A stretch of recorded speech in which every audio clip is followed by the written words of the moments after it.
everyone, I am Angel Zen Ibanez. Based on 1AC, today we're gonna transferring the patient to bed to chair and chair to bed. So first thing to do, we're gonna explain the steps to move. I'm gonna transfer it to the chair and vice versa. And after that, now we're gonna do the following equipment needed on the scale, like wheelchair or chair, transfer or gate belt. Then after that, we're gonna position our wheelchair at the strongest side to our patient at 45 degrees angle or parallel to bed. Then after that, if transferring to wheelchair, adjust the footrest and lock brakes.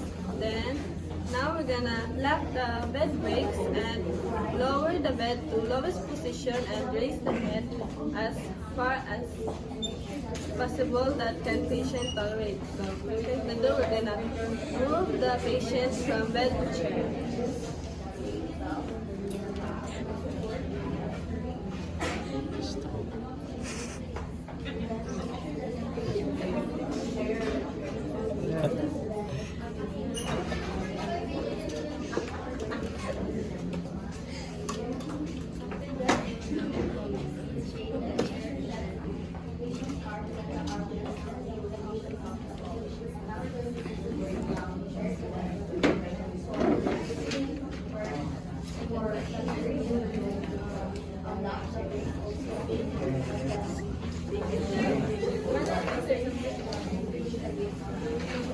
Congratulations, Mr. Bacarba.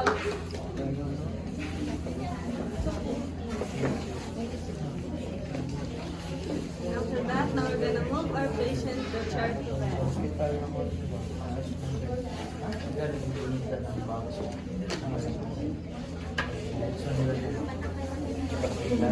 And then now we're gonna document the patient's response and the mobility status. Thank you.